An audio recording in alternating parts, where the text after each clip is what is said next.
A good Erev Shabbos. The hero of our Parsha this week and the next few to come is Avraham. We met him as Avram, and in this week's Sedra his name is changed with the addition of a Hey, the letter Hey, to Avraham, as he will become the father of many nations, including among them Yisrael and Yishmael. The adventures and trials and tribulations of Avraham are described in our weekly reading, and the Midrash fills in even more details about his drive and commitment to affirm the idea of one God in the world and to encourage others to follow that belief as well, to supplant the idolatry that was rampant in those times. We hear about Avram's descent into Egypt with his wife Sarai and the dangers they encountered on the way and on arrival. We hear about him parting ways with his cousin, with his nephew Lot, whose people were not the kind that Avram wanted to hang around with, although he and Lot were so close that people mistook one for the other. We hear about his heroic but doomed efforts to lobby on behalf of the city of Sodom and its inhabitants, arguing that it's unjust for God, who is judge of the whole world, to act unjustly and punish the righteous citizens of Sodom, along with the guilty. In the end, as you know, there are not enough righteous people to make his argument stick, so whatever righteous people there are wind up suffering the same fate as everyone else, which is a fascinating question. Were they supposed to change everyone's mind?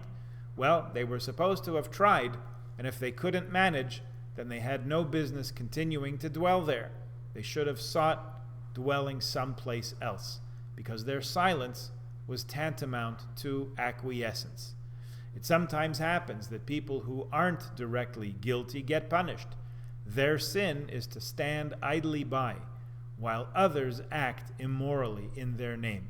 It says all over the Jewish tradition that silence equals complicity, or as they say on the TTC, if you see something, say something. But a funny thing happens to Avraham in the course of the portion of Lech Lecha, and it has to do with captivity. There was a war between the nations of 5 kings and the nations of 4 kings. It was quite a conflagration that's worthy of study on its own. In the midst of these battles, which went on for years, Avram's nephew Lot was taken as a hostage.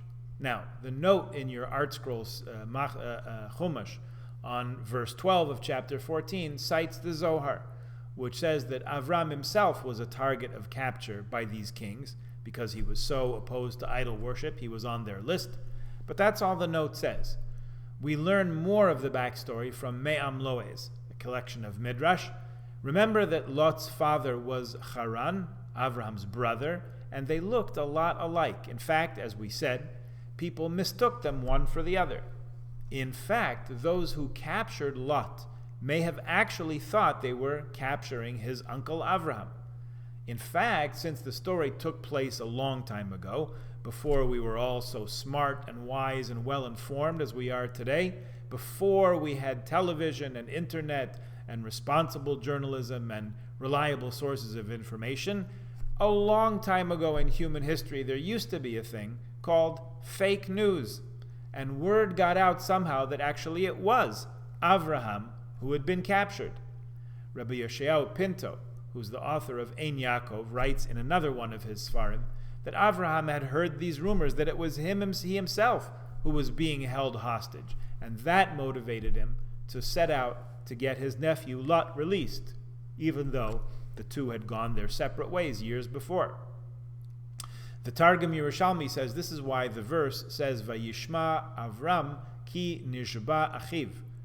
When Avram heard that his kinsman had been taken captive, actually Achiv means his brother, though we translate it as kinsman because it's his brother's son. Nevertheless, the lesson here is that when one of our kinsmen is taken hostage, we should act as if it's our brother being held captive. Chas v'shalom, no one should ever know of such things. This gets us into a conversation about ransoming captives. What is to be done when a Jew is being held hostage? What exactly is the responsibility of the rest of us in the Jewish community? Of Of course, it's a great responsibility, as you can imagine, because a life is at stake. And at the same time, it's a double-edged sword, because those who would make themselves our adversaries know very well how much value we place on a single life and what lengths we're willing to go to preserve life. Our strength they see as a weak spot, a vulnerable spot. It creates a very uneven playing field when we're dealing with people for whom, perhaps you have already observed, human life is cheap.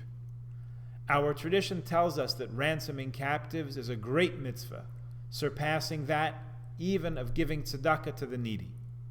Maimonides writes in his code of law, the redemption of captives receives priority over sustaining the poor and providing them with clothing. Indeed, there is no greater mitzvah than the redemption of captives, writes the Rambam, for a captive is among those who are hungry, thirsty, and unclothed, as well as in mortal peril. There's no mitzvah as great as the redemption of captives, pidyon shavuyim. The most famous hostage story in Jewish history is of the Maharam, Rabbi Meir of Rottenburg, Germany. He was on his way to making Aliyah about 740 years ago, and he was captured and taken hostage, and his captors demanded a huge amount of money to release him. His students write that the community raised the sum that was demanded, but the Maharam refused to allow himself to be released. He was afraid that it would set a precedent, and people would be encouraged to kidnap Jews and hold them hostage, as they knew the Jews would pay whatever was demanded. Wise rabbi. He remained a hostage for 7 years until he died in captivity, and even then it took 14 more years and a great sum of money to redeem his body so that he could have a proper Jewish burial. The Marshal, Rabbi Shlomo Luria in Poland, writing 200 years later, writes, I'm surprised, as it is permitted to redeem him at any cost. The Maharam was a prominent Talmid Chacham, a great Torah scholar, and he was considered the greatest of his generation in Torah and righteousness. Writes the Rashal. Holding Jews hostage is not a new thing. It's actually so old that the Mishnah discusses it. Mishnah Gittin, chapter 4, says a clear rule. Captives may not be ransomed for more than their value. May not be ransomed for more than their value. The reason the Mishnah gives for this is that we must act responsibly for the entire people of Israel, not only think about the individual at the moment. We must consider the welfare of the community against the welfare of the captive. The Talmud suggests two possible reasons for this thinking. One, it's a burden on the community, and two, it encourages extortion and unavoidably encourages those who would do this terrible thing. In lived experience, we inconsistently apply the Mishnah's rule when it comes to ransoming Jewish prisoners. Jewish history is full of stories of Jews redeeming each other for exorbitant sums of money. For those who remember, there was a hijacking in 1970, and Rav Yitzchak Hutner, a prominent Rosh Yeshiva from New York, was aboard the TWA flight, which was forced down in Jordan. A group of American Jewish leaders gathered and discussed the possibility of ransoming Rav Hutner, but his contemporary, Rav Yaakov Kamenetsky, paskined that there was no grounds for ransoming this captive, even considering his great stature. Rav Yaakov argued that the hijacking was considered, in the eyes of Jewish law, an act of milchemet mitzvah, an obligatory war. This is war. Rav Schachter recalls that conversation. He writes, although generally, in a case of pidyon shvuyim, rescue of captives, the Jewish community is forbidden to ransom a hostage for a large amount of money, we do ransom a Talmid Chacham, such a great scholar. So many held the view that whatever had to be done to obtain Rav Hutner's release, it should be done, including Rabbi Moshe Feinstein. Rav Kamenetsky did not agree. However, he felt that the obligation to redeem captives only applies in peacetime, but surely not during a war, when sending ransom money to the enemy would strengthen them. He continued to explain that although a ceasefire existed at the time in 1970, the 1948 war had really never ended, because the Arabs' stated goal to destroy the state of Israel and drive the Jews into the sea, God forbid, had never been renounced. In his view, although Israel was not at the moment engaged in active battle, in the eyes of Halacha it was considered to be experiencing a mere lull in the ongoing original 1948 War of Independence. This saga concluded when the hostages were released and returned to New York on Erev Rosh Hashanah in 1970. We remember stories since then of Entebbe and of Gilad Shalit and of the price that was paid for his return. There seems to be no secret that the Jewish people values life and is willing to pay a great price and even take great risks in releasing known terrorists and criminals in exchange for captives. It remains to be seen what the Israeli government's view and practice will be in our case, where there's obviously a large number of captives being held, with a very clever and insidious practice of scattering them around, so that any attempt to rescue them would come at probably an impossibly high cost. Again, our humanity is being used as a weapon against us.